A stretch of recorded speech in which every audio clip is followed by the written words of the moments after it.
মিয়াৰ বিৰুদ্ধে চলিব এবাৰ অৰ্থনৈতিক যুঁজ। নিৰ্মাণ ক্ষেত্ৰত ব্যৱহাৰ কৰা নহ'ব মিয়া শ্ৰমিকক। অসমীয়া যুৱক নিয়োজিত হ'ব দলং নিৰ্মাণত, উড়ন সেতু পথ নিৰ্মাণতো থাকিব অসমৰ শ্ৰমিক। PWDৰ বিষয়ে কাঢ়া নিৰ্দেশ প্ৰদান কৰিছে মুখ্যমন্ত্ৰীয়ে। অসমীয়া শ্ৰমিকে নিৰ্মাণ কৰিছে বগীবিল সেতু। গুৱাহাটীৰ নিৰ্মাণ কাৰ্যতো আছে অসমীয়া শ্ৰমিক। ছেমিকণ্ডাক্টৰ প্ৰকল্পতো আছে অসমীয়া শ্ৰমিক। অসমীয়া অস্তিত্ব ৰক্ষাৰ বাবে পদক্ষেপ প্ৰয়োজনীয় বুলি উল্লেখ কৰিছে মুখ্যমন্ত্ৰী ডক্টৰ হিমন্ত বিশ্ব শৰ্মাই। মই এটা কথা কম, আপোনালোকে যদি বগীবিলৰ দলংখন দেখে, বগীবিলৰ দলংখনৰ 100% ৱৰ্কাৰ আমাৰ মিচিং ল'ৰা ছোৱালী আছিল। কিন্তু মাজত এটা পৰিৱেশ আহি গৈছিল যে অসমীয়া এই কথাবোৰ চিন্তা কৰা বাদ দি দিছিল।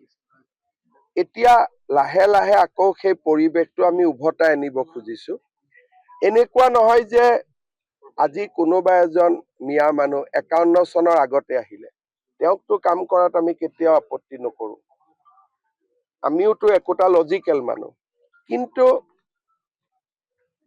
যোৱা 20-30 বছৰত অসমত ডেভেলপমেণ্ট হৈছে কাম দেখি সদায় বাংলাদেশৰ পৰা নতুন নতুন মানুহ সোমাব খোজে। আমি সোমাব ৰখুৱালে কলকাতা বেংগলৰ পৰা সোমাই আহে।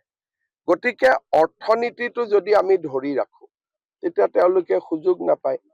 আজি আপোনালোকে চাব গুৱাহাটীত প্ৰত্যেকজন আমাৰ ফেমিলিতে গাড়ী চালকৰ কাৰণেও আমি অসমীয়া ল'ৰাজনক ৰখা নাই।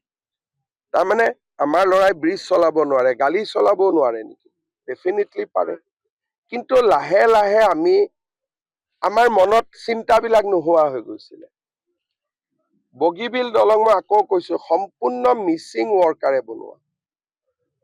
আৰু সেই ৱৰ্কাৰ বিলাকে আজি ডেইলি 2000 টকালৈকে তেওঁলোকে পইচা পাই ভাৰতৰ বিভিন্ন ৰাজ্যত গুচি গৈছে।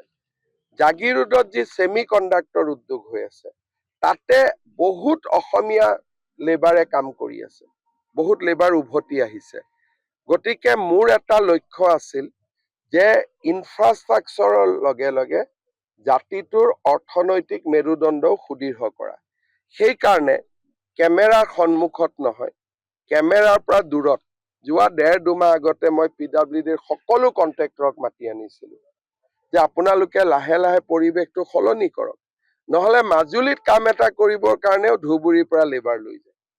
মাজুলীৰ স্থানীয় ল'ৰাই সুযোগ পাব লাগে, বুজাব লাগে, ট্ৰেইনিং কৰিব লাগে। এই দিশবিলাকতো আমি ডেফিনেটলি চকু দি আছো।